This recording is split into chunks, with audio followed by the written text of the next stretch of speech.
नमस्कार। ज्ञान भाषा में आप सबका स्वागत है। आज हम पढ़ेंगे नाना प्रकार के प्राणी। विषय हमारा पर्यावरण, कक्षा 4 और पेज 7 में यह पाठ आपको मिल जाएगा। यह पाठ विभिन्न प्रकार के प्राणियों के बारे में बताता है कि वे कहाँ रहते हैं, कैसे रहते हैं, उनकी शारीरिक संरचनाएं कैसी है, वे अपनी रक्षा कैसे करते हैं। तो चलिए इसको हम देखते हैं। क्या लिखा है, नीचे के प्राणियों को देखें, उसके बाद अपनी कॉपी में उनके नाम को लिखें। तो पहला है, मैंने यहाँ नीचे सबके नाम लिख दिए हैं। पहला कछुआ दिया है, कछुआ। दूसरा है तितली, ये क्या है, गिरगिट। फिर है मछली, फिर है झींगा जिसको हम लोग चिंगड़ी भी कहते हैं। ये है मोर, और ये दिया है सांप मेढक को निगलते हुए, मतलब सांप मेढक को निगल रहा है, खा रहा है। सबसे नीचे है बाघ और एक है मगरमच्छ। चलिए आगे बढ़ते हैं। क्या लिखा है, बताओ तो हमारे चारों तरफ कितने तरह के प्राणी हैं। कोई उड़ते हैं, कोई तैरते हैं, कोई चारों तरफ चलते फिरते हैं। किसी के 2 पैर हैं, किसी किसी के 4 पैर। कोई अपने सीने के बल रेंगता है, कोई पत्तों में रहता है, कोई जल में, कोई मिट्टी के नीचे बड़े आनंद से रहता है। सभी प्राणियों को ही बचे रहने का अधिकार है। इनके कई रंग होते हैं, इनमें से हर एक अपनी अपनी जगह सुंदर है। नए नए प्राणियों को जन्म देते हैं। वही अनेक ऐसे प्राणी हैं जिन्हें खुली आंखों से देखा नहीं जा सकता। पर्यावरण में इसी प्रकार हम सब मिलकर बचे रहते हैं। ठीक है, तो यहाँ बोल रहा है अनेक ऐसे प्राणी हैं जिन्हें खुली आंखों से देखा नहीं जा सकता। तो ये मैडम से पूछ रही है, मैडम ऐसे भी प्राणी हैं क्या जिन्हें खुली आंखों से देखा नहीं जा सकता। तो मैडम बोल रही है हाँ है, उन्हें देखने के लिए इस यंत्र की आवश्यकता पड़ती है। किस यंत्र की, देखिए इस यंत्र की जो मैडम के हाथ में है। इसे आँख में लगाते ही उनका हिलना डुलना देख पाओगे। इस यंत्र का नाम क्या है, इस यंत्र का नाम है माइक्रोस्कोप। क्या नाम है, माइक्रोस्कोप या अणुवीक्षण यंत्र। नीचे कार्य दिया है, पिछले पृष्ठ पर कुछ प्राणियों के चित्र दिए गए हैं, तुम लोग देखो, फिर आपस में मिलजुल कर नीचे की तालिका पूर्ण करो। उनके बाद अपने आसपास रहने वाले नाना प्राणियों के नाम नीचे की तालिका में लिखो। यहाँ पर एक कार्य है, मैंने किया है, इसे आप देख सकते हैं। पानी में रहने वाले मछली, मेढक, कछुआ। दीवार पर रहने वाले छिपकली, गीको।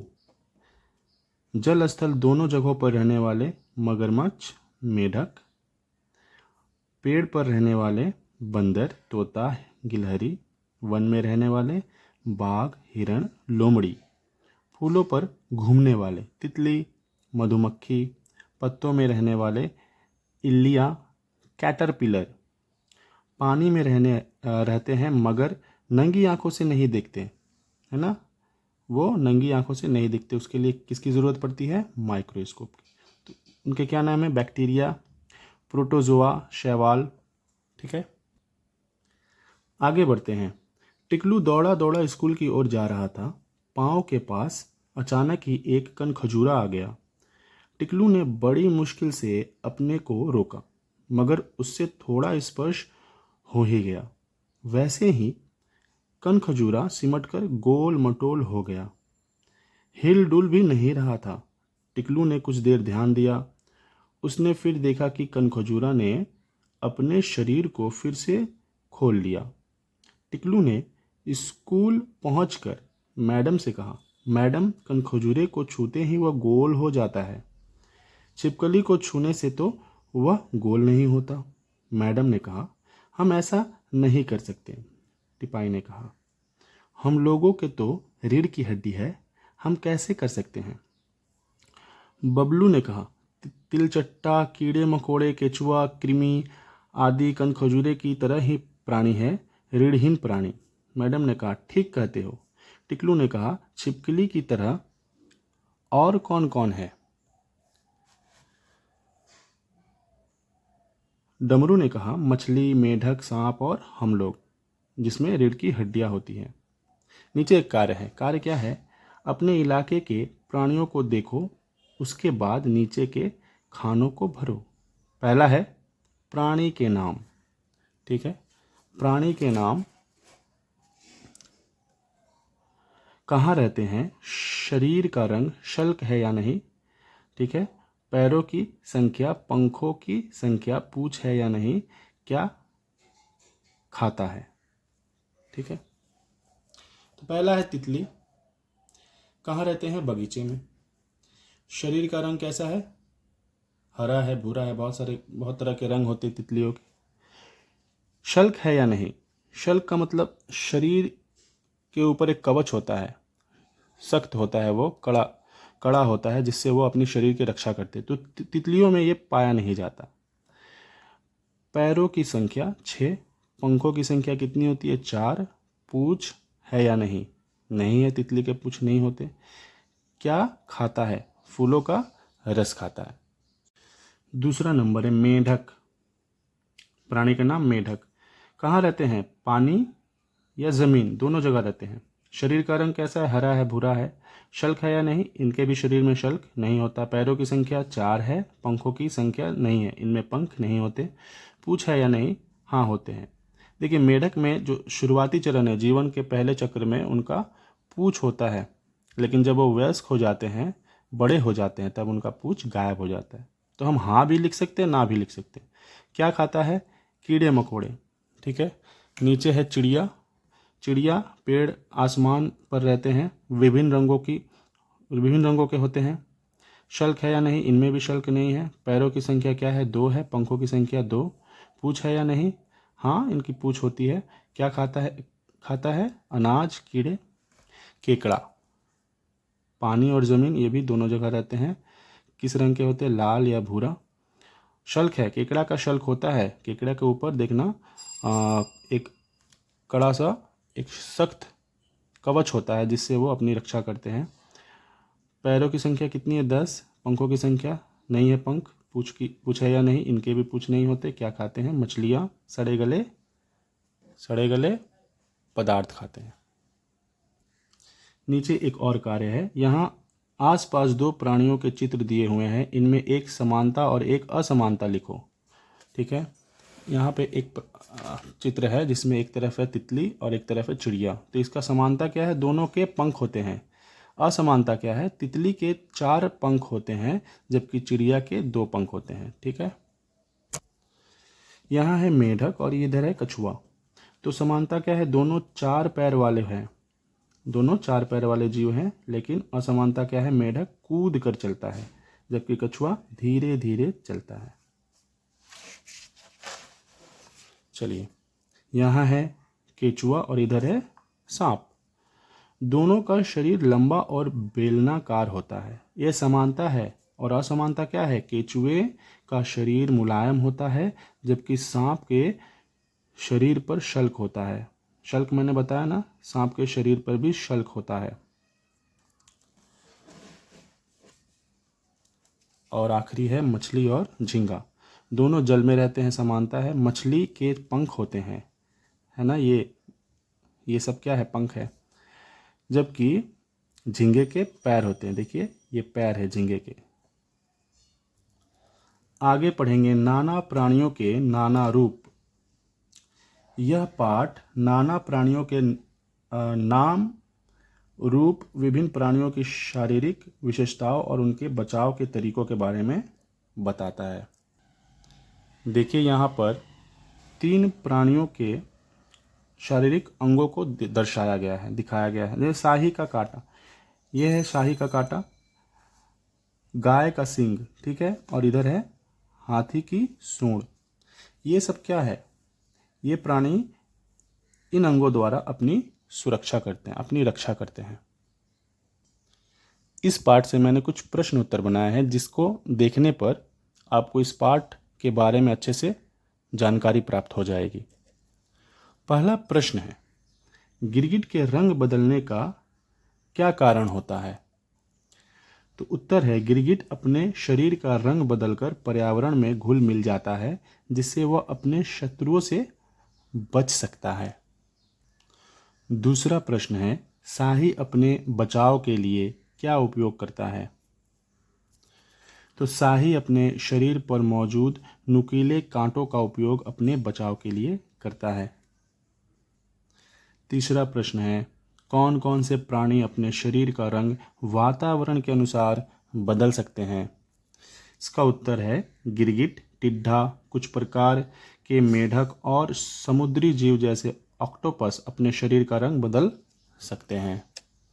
चौथा प्रश्न है, कौन कौन से प्राणी नुकीले नाखूनों से अपना बचाव करते हैं? उत्तर है बाघ, शेर, बाज, चील और भालू जैसे प्राणी अपने नुकीले नाखूनों का उपयोग अपने बचाव और शिकार के लिए करते हैं। पांचवा प्रश्न है, पेड़ पौधों के रंग में घुलकर चलने वाले प्राणियों को क्या लाभ होता है? इसका उत्तर है ये प्राणी पर्यावरण में घुल मिलकर खुद को शिकारी से बचा सकते हैं और शिकार करने में भी आसानी होती है। पेज नंबर 11 के नीचे भी एक कार्य दिया गया है, किस तरह के प्राणियों के नाम। ठीक है, अब सींग वाले प्राणी कौन कौन से? गाय है, भैंस, बकरी, बारहसिंगा और गैंडा। नुकीले नाखून वाले प्राणी कौन कौन से? शाही, शेर, बाघ, बाज, चील। पेड़ पौधों के साथ रंग में रंग मिलाकर चलने वाले प्राणी कौन कौन से? गिरगिट है, टिड्डा है, हिरण है, उल्लू है, तितली, पत्ते जैसी दिखने वाले मेढक। ठीक है, आगे बढ़ते हैं। अब पढ़ेंगे जलीय प्राणी की बातें। इस पाठ में जल में रहने वाले प्राणियों के बारे में बताया गया है। इसमें मछलियां हैं, ठीक है, झींगा है, केकड़ा है, मेढक है, घोंगा है, सीप है और हंस है।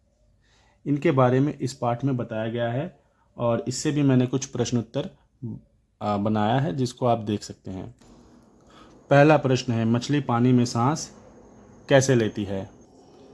इसका उत्तर है मछली पानी में सांस लेने के लिए गलफड़ों का उपयोग करती है जो पानी में मौजूद ऑक्सीजन को अवशोषित कर लेते हैं। दूसरा प्रश्न है, हंस पानी में आसानी से कैसे तैर सकता है? तो हंस की पैरों की अंगुलियों में झिल्ली होती है जो पानी में तैरने में मदद करती है। तीसरा प्रश्न है, मेढक पानी और जमीन दोनों जगह कैसे जीवित रह सकता है? उत्तर है मेढक के पास फेफड़े और त्वचा दोनों से सांस लेने की क्षमता होती है जिससे वह पानी और जमीन दोनों पर जीवित रहता है। इस पाठ के नीचे एक कार्य है जिसको हम देख लेंगे। अब तुम लोग पानी में रहने वाले प्राणियों को देखो। पानी में रहने के लिए वे अपने कौन कौन से अंग काम में लाते हैं, लिखो। प्राणी के नाम है झींगा। झींगा के अंगों के नाम क्या है? कठोर कवच और पैर। उनका काम क्या है? शरीर की रक्षा और तैरने में मदद करना। दूसरा है घोंघा।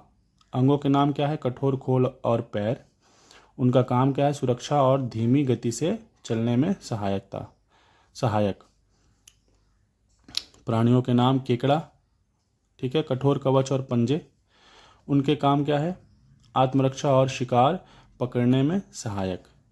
ठीक है, प्राणियों के नाम में है रोहू मछली, पंख और गलफड़ होता है मछली में, और उसका काम क्या है? तैरने और सांस लेने के लिए उपयोगी। अगले पृष्ठ पर है पक्षियों की तरह उड़ेंगे। इस पाठ में पक्षियों के उड़ने की विशेषता और उनकी चोंच के प्रकारों के बारे में बताया गया है ना। ठीक है, इसको हम कुछ प्रश्न उत्तर की सहायता से समझ लेंगे। पहला प्रश्न है, पक्षी उड़ने में सक्षम क्यों होते हैं? ठीक है, उत्तर है पक्षियों की हड्डियां खोखली और हल्की होती है, उनके शरीर वायुगतिकीय होते हैं और उनके पंख व डैने उड़ने के लिए उपयुक्त होते हैं। दूसरा प्रश्न है, उल्लू रात में देखने में सक्षम कैसे होता है? उत्तर है उल्लू की आंखें बहुत तेज होती है और कम रोशनी में भी साफ देख सकती है, जिससे वह रात में शिकार कर पाता है। तीसरा प्रश्न है, कठफोड़वा अपनी चोंच का उपयोग कैसे करता है? इसका उत्तर है कठफोड़वा की चोंच लंबी और नुकीली होती है जिससे वह पेड़ों की छाल में छेद करके कीड़े मकोड़ों को निकाल कर खा सकता है। यहाँ कुछ पक्षियों का चित्र और उनके नाम दिए गए हैं और नीचे एक कार्य भी है, इसको हम देख लेंगे। क्या है? तुम लोग पक्षियों के चित्र देखकर नीचे का कार्य को पूरा करो। पक्षियों का नाम क्या है? पहला गौरैया है। डैने का रंग कैसा होता है? भूरे और सफ़ेद रंग का डैना होता है। चोंच लंबी है या छोटी है? पतली है या मोटी है? अब क्या है? चोंच छोटी है और थोड़ी मोटी होती है। क्या खाते हैं? अनाज और कीड़े खाते हैं। ठीक है। और 2 नंबर है धनेश। ये पक्षी का नाम क्या है? धनेश। ये काला और पीला सफ़ेद रंग का है ना, काला पीला सफ़ेद, और इसकी चोंच है लंबी और देखिए लंबी है और पतली है। क्या खाते हैं? फल और कीड़े खाते हैं। टुनटुनी, ये है टुनटुनी। हरा लाल और सफ़ेद रंग का है। क्या है? लंबी और पतली इसकी चोंच है। फल और कीड़े ये भी खाता है। चौथा नंबर है उल्लू। भूरा और सफ़ेद है। छोटी और मोटी होती है उल्लू की चोंच, और छोटे जीव जंतु को ये उल्लू खाता है। 5वां मैना। काला और भूरे रंग का, छोटी और पतली चोंच होती है। फल और क्या खाते हैं? कीड़े खाते हैं। कठफोड़वा। काला सफ़ेद और लाल रंग का, लंबी और पतली होती है इसकी चोंच। ठीक है। और पेड़ की छाल में छिपे कीड़े को ये खाते हैं। वीडियो अगर अच्छी लगे तो चैनल को सब्सक्राइब और लाइक ज़रूर करें, और मिलते हैं नेक्स्ट वीडियो में एक नए चैप्टर के साथ। धन्यवाद।